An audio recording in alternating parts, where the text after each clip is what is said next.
Welcome I'll to this is a introduce you. brand new class.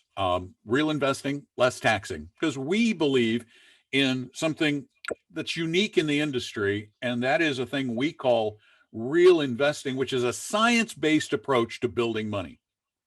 And we know that every single investor's goal is to make more money with less risk. How do we know that? Because you tell us that all the time. And doing it is possible, but not to the extent you might want to do it. We do believe that there are little incremental changes you can make to the way you invest that can give you more money with less risk, and taxation is a part of that formula. So, to get more money with less risk, you first have to change how you define things, like investing, and you have to learn how to control your emotions. We both want to change your definition of investing and your definition of risk. Investing is nothing like gambling. Buying individual stocks, sorry, it's not investing, it's gambling. Buying Bitcoin or any other cryptocurrency, that's not investing. Playing the markets is not investing. And risk, we have to talk about risk in a whole new way because we think about risk as losing everything. If you invest properly, you should have little or no, and I could almost literally say no risk of total loss if you invest scientifically based on the way we believe you should be investing. And the other thing you need to understand is that feelings have nothing to do with what the future might bring. Feelings are not predictive. And I am just going to get rid of this machine because it's driving me crazy with the echo. So pardon me a minute. I'm going to do something else and turn it off. There we go. Feelings are definitely not predictors. Oh my gosh, it feels like the market is so high right now. No, it doesn't tell you anything. All it tells you is that prices have been going up. Oh, it feels really good. That's a great time to invest. The market's going to go straight up. I want to be involved. You don't know that. You need to invest based on science and research. Real investing requires a plan. Don't start with where should I invest? In what should I invest? Instead, start with how much money are you going to need for whatever this goal is, whether it's a college education or retirement. How much will you need? And then, how much can you afford to lose? How much can you stand losing? You must know that. Don't take more risk than you need to take. It's not a contest to see who can die richest. If you have been a great saver and a great investor, and you run the numbers and you've got enough money to retire comfortably, don't take stupid risk. Be more conservative, but know what your risk tolerance is. And there's a relatively easy way to figure that out. It's the way we figure out most of this. It's by looking back at the past. And the longer the past you look back at, the better your chances of having a decent idea whether it's relevant or not. So we look back to 1970. So we're talking 50 years. That's a pretty decent time frame. And if you invested 100% in fixed income, you would have seen your return around 6% per year and your worst year loss of 1.5%. That's low risk. It's also low return. But if you had 10% in stocks, your return jumps up almost a percentage point. Your worst year, though it gets a little worse. 20%, 30% stocks, 40% stocks, 50-50 portfolio, 10% approximate return over that 50-year period, average annual return, with a worst year of about 25%. Here's the question. How will you feel when your portfolio goes down 25% in the future? How will you feel when it happens? Make it an absolute in your head. It will do it. How will you feel when it happens? If that's not comfortable for you, then you need to have less in equities. If you're a risk taker, typical balanced portfolio, worst case has been about a 30% loss. Look at the 5-year numbers, though. If you have a little patience, it looks a lot better. 70%, 80, 90. At 100% equities, your worst year was a loss of almost 50%. And then we throw the S&P 500 in for good measure, I think. Did I throw it in or not? Oh, yeah, I did. It's just not clicking. There we go. So understand your risk tolerance. Then another way to increase your returns is to keep your costs low. Never pay a commission to invest, ever. There is no need to. There is no need to pay commissions to buy stocks anymore. There is no need to pay commissions to buy mutual funds, to buy ETFs, to buy anything. This business has become commoditized. The business of buying and selling securities is cheap. Never pay a commission and keep your costs low, because these commissions can really kill you. I took a couple of funds. I looked at returns, based all of this on Morningstar from 426. I used the Templeton Growth, which is a famous old global growth fund that has a front load of 5.5%. That means you pay 5.5% to get in, which means if you put $10,000 in, you are going to have 9,400, 9,450 in the portfolio. And your annual fees are 1.02%. Average annual return over 10 years, 5.09. Let's compare that to the Vanguard Total World ETF, which is super low cost, no commission to get into it. Average 10-year return, 9.71. Now, that doesn't mean that it'll always behave better, but by paying less, you at least should perform better by the tune of the commission and the annual fee. And then annual fees can kill you, even on no-load funds. Let's look back at this. Is again a very good, highly rated global portfolio, the Oakmark Global Fund. No load, annual fees of 1.12%, 10-year average annual return 7.5%. Again, compare that to VT, 1.12 to 0.08% a year. All things being equal, if the portfolios performed identically, you would be more than 1% ahead by being in the Vanguard product or somebody else's ETF, something with low cost. Keep your costs really, really low. And then there's so much great research that has been done over the past 50 years. We're living in the best period ever to be an investor, because there is so much research that has been done on the securities markets, on how investing works, on the behavioral sciences of investing. We know, based on what we've seen in the past, that it makes sense to diversify globally. It has made sense long term. You don't always do better. It's all about incremental changes. And you want to overweight your asset allocations based on this academic evidence. I'll give you a couple of examples. Excuse me. Remember 2000 to 2010? If you were in the S&P 500, you invested $10,000. By 2010, you would have had about $9,100 after 10 years. 10 years. However, if you had invested in a globally diversified portfolio of U.S. and international stocks, you would have almost doubled your money over that same period. It helps you smooth out the bumps, and that's exactly what we're always trying to do. There is a tremendous amount of research showing that, and I call these duh factors, because when you think about them for a minute, you go, of course this makes sense. The more risky a security, the more it returns. So therefore, stocks should return more than bonds, and guess what? The data backs that up. Smaller companies, make sense that they should outperform. They've got more room to move. Large companies, science backs that up. Value. Even though value doesn't always work, over almost every 20-year period, value stocks have beaten growth stocks because you're buying undervalued assets. Again, duh. And here's one that was discovered recently. I love this one. Profitability.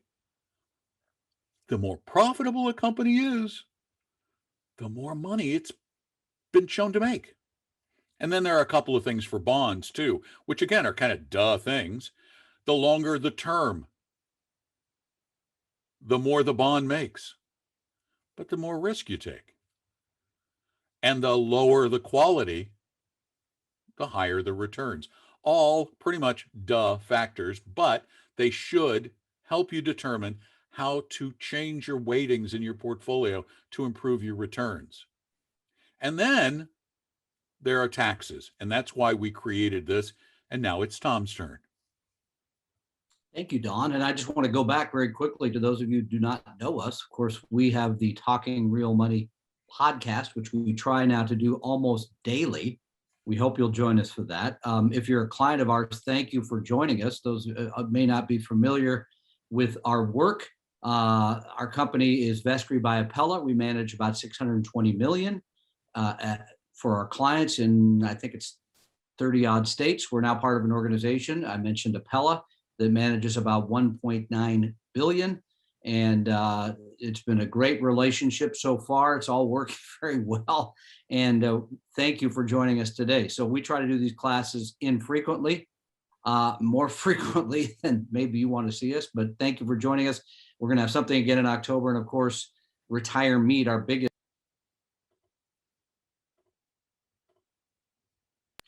Says I'm muted.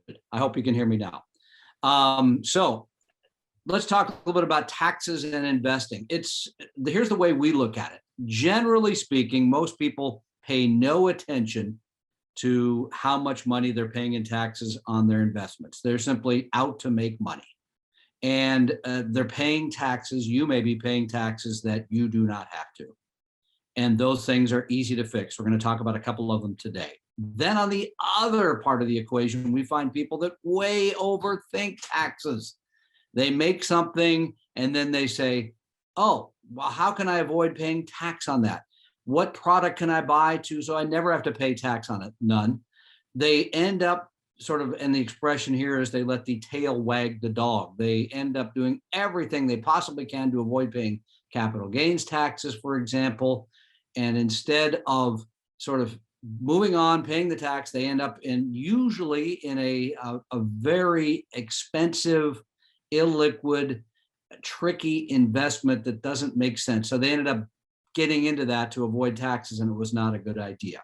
So just as a way to sort of start with all this, so that we're all on the same page, to make sure you know how the government views your investments. This is the basics. Every person who invests $1 should know this. And there's three different ways the government looks at them. First of all is what we would call qualified money. Your IRAs, your 401ks, your 403bs, right?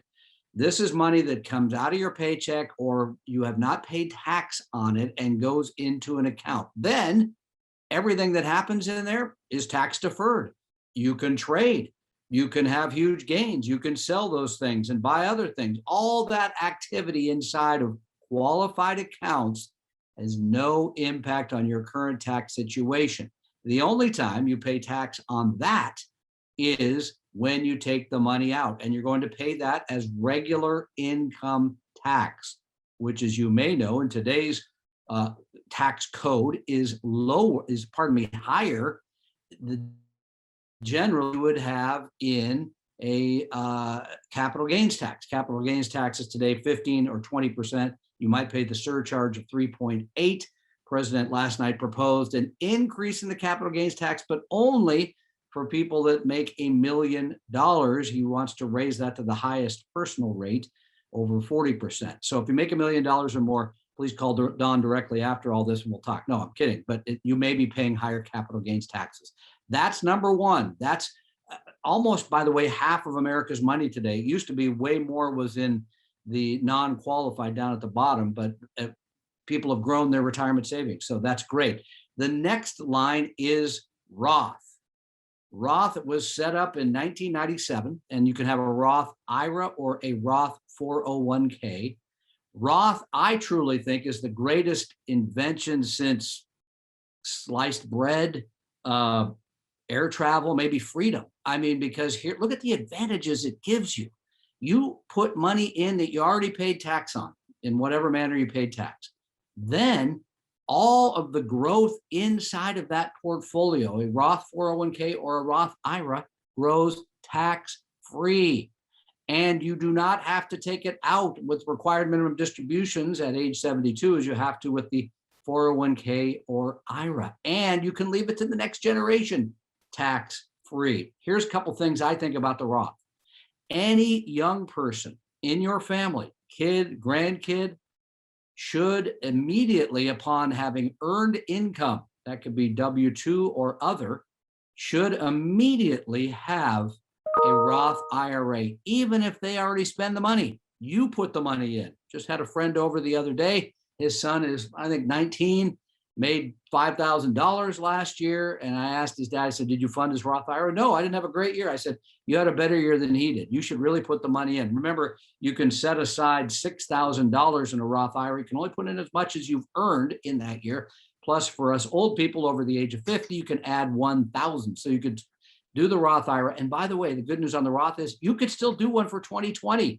You have until May 17th. So if you hustle, I think you still got a couple of weeks. You could even probably set up a Roth IRA and fund it. So again, those are a couple numbers to keep a touch of. And here's a couple others.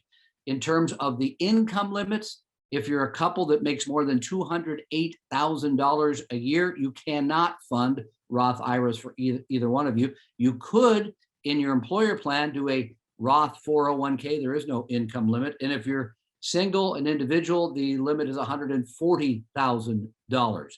I think, again, any person, it's a no-brainer for young people, certainly people that are just starting out. I think anytime up to probably 30, unless you're making a lot of money, it really makes sense to save that in your retirement plan at work or personally into that Roth IRA.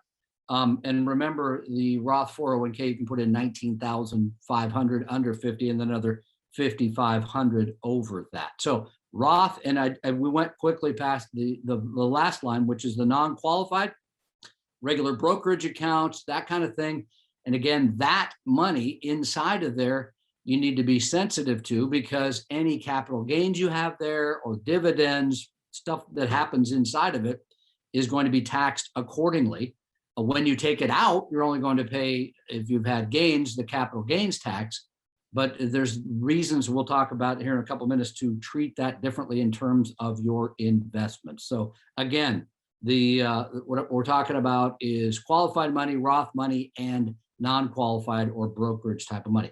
Let's talk. And so I mentioned the Roth, which I think is truly the greatest invention for any investor, especially young investors, and we should be helping people get going on that as soon as possible. I do want to mention one thing on the Roth is I do see people sometimes saving money into a Roth with the idea that they can take it out tax-free. Remember, the money's got to be in there for 5 years before you can take it out tax-free. And if you're under 59 and a half, you would be paying ordinary income tax and the 10% penalty for taking that early. Here's something you can do to save taxes into the future. Many of you have been great savers. Great, that's terrific. And many of you have saved that money in qualified accounts like 401ks and IRAs. Again, that's terrific. As you know, you're not required to take that out until age 72. So at 72, you start taking, the government's going to make you take out about 8%. That percentage kind of goes up, it goes down, and then it goes back up again. Here's an idea, especially for those of you who want to retire in your early 60s. The money's in those qualified accounts. You can start moving that money from the pre-tax IRAs and 401ks to the post-tax Roth. Now, what you're going to do is you're going to pay regular income tax on it. You're going to say, well, why would I do that? Well, a couple of reasons. First of all, you're going to be moving money into another pot, this Roth pot, which will give you another way to draw money in retirement tax-free. Number two, you are going to avoid facing what we call the required minimum distribution tsunami. That is, You have all these savings in these pre-tax accounts. They continue to grow. At 72, now you got to draw out thousands of dollars and you got to pay tax on it. Oftentimes it's better to level that out by taking money out early, putting it into the Roth and paying the taxes before you get to 72. By the way, the 5-year Roth rule, 5-year look back, is the same in a conversion. So it's something to pay attention to, nothing to mess around with. Now, here's the thing. This is fairly complicated. You're going to want to do this, as I said, in low income years or no income years, right? You're going to want to have cash to pay the taxes. It is not a good idea to take money out of your IRA or 401k, convert it to Roth, and pay the tax out of the qualified money. That does not make sense. And as I said, the good news here is you're sort of leveling out your taxes, your tax rate, and you're avoiding that huge hit many people take now at age 72. Roth conversions should be done carefully. Again, part of the retire map work that we do, the offer we're going to make you at the end of all this, includes a look at whether or not you're a good candidate to do a Roth conversion, which I think is something that you should consider. Okay, so we sort of talked about the Roth as a way to save, Roth conversions. Let's talk about, I got money, how do I save today? Well, first of all, here's an easy one. If you have a brokerage account, not qualified money, I see no reason to own an actively managed mutual funds. We see no reason to own them anyway, because the performance over the long haul has not been as good as a passive or index account. But let's say somebody's a hot manager, I got to own this fund. I would never own that in my non-qualified account. Why? Because there you're going to face dividends.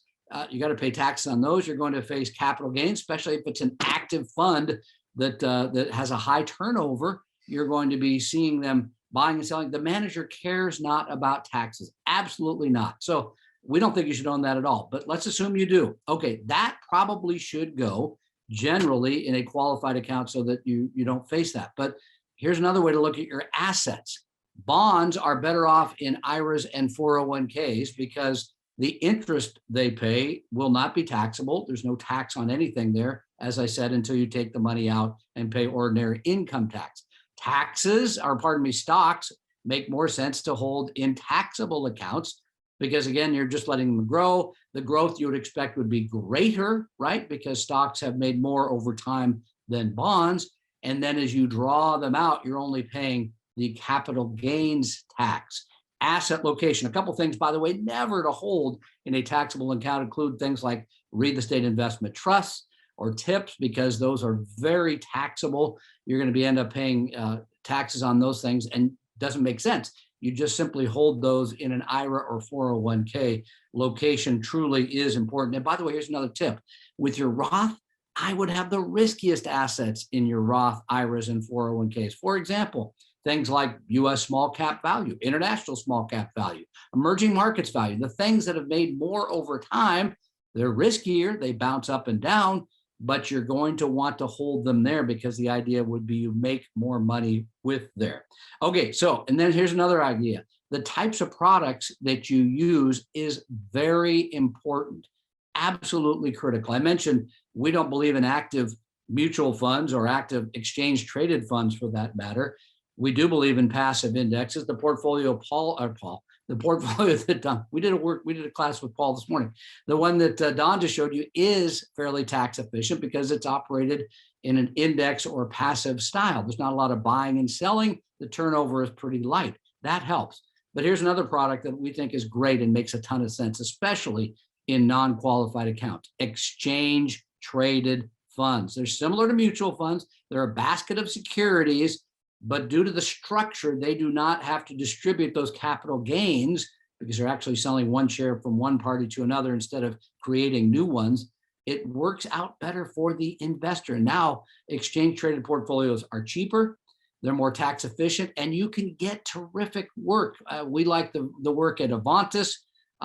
Before we started this, I mentioned dimensional funds is going to be moving into this field as well. They're going to automatically, if you're a client of ours in your taxable account, you'll see dimensional funds, tax managed portfolios go from mutual funds to exchange traded funds with no tax impact at all. Exchange traded funds make a ton of sense especially for non-qualified type of accounts. I do want to mention a couple here. Don mentioned VT. very briefly, VT is a very tax efficient way to manage your money. And I did mention tax managed mutual funds. Thank you, Don, for putting that back up there. Dimensional has some very fine tax managed funds. So does Vanguard. Vanguard's got we just looked this up, the Vanguard tax managed balanced index fund, which you get, I think, for 8 or 9 basis points. And they use, of course, stocks, and then they use municipal bonds. Tax-free municipal bonds. We never recommend owning individual municipal bonds, nor do we recommend owning individual stocks. But you can buy some very fine, inexpensive bond funds today at Vanguard. And I was going to mention a couple of them. You can own the VT. Don mentioned that for stocks.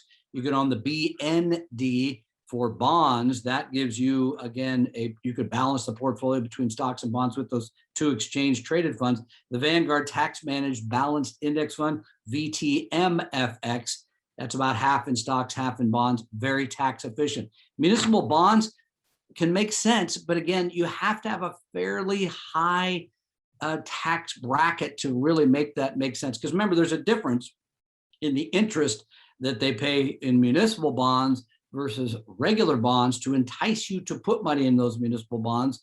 And so you really want to pay attention to your tax. You probably need to be in the 30s, I think 30% tax bracket or higher to really need those municipal bonds, but it's not a bad thing to look at. So again, tax-free, tax managed mutual funds, tax-free municipal bonds. I want to mention a couple of things quickly that you may have read in the news. If you're in Washington state, effective the beginning of next year, depending, of course, on the governor signing this, and of course, challenges in the courts already challenged today. The state of Washington, the legislature has voted in a 7% capital gains tax, which would be on any gain above 250,000. Yeah, I could see why the guy's looking like that on screen. And then, of course, as I mentioned, President Biden last night suggesting that he would like to raise the capital gains tax rate to the highest personal rate, which today is 39.6, but only on people that make $1 million or more. A couple of final thoughts here, and we're going to open this up to questions. We'll stay here as long as you need to answer those questions. I truly think most of you do not know what you're paying in taxes on your investments, and there'd be easy fixes to make sure that you pay less. Number 2, this is the other side of the whole pendulum. You oftentimes sell something, a property or something else, and you say, I've got this big tax hit. What can I do to avoid that? And you end up in things that we do not like. I mentioned DST because it comes to mind right away, that are complex, they're expensive, and they're illiquid. And by the way, here's the third part of all this. It's going to sound like a sales pitch. It is and it isn't. Most people, to create retirement income, really need professional help, because you want to take the money out and you want to do it in the most tax efficient manner possible. I run into people all the time and say, well, I'll just take $200,000 out of my IRA, when they have $500,000 with very little gain in a taxable account. Even if that had a substantial gain, you'd want to sell those securities first, pay the 15% rather than haul all that money out of your IRA and pay the higher tax rate. So professional help oftentimes makes sense. Today, we offer, I believe we're doing the retire maps that we've done in the past, where we will look at your situation in terms of taxes, sure, but also in terms of how diversified you are, how much you are paying others, and how much you are going to need for retirement. So we do all that.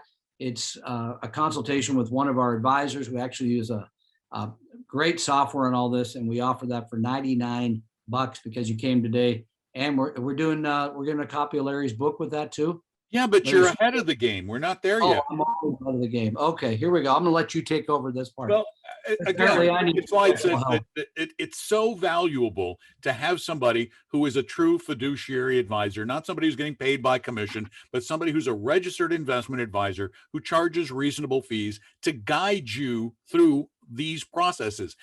How to build the right portfolio based on science, how to avoid this taxing situation. And Vanguard did a study a few years ago in 2017 that estimated that the value of using an advisor adds about 3% per year to your return. And when I first read that, I went, how do they come up with 3%? Well, here's their information.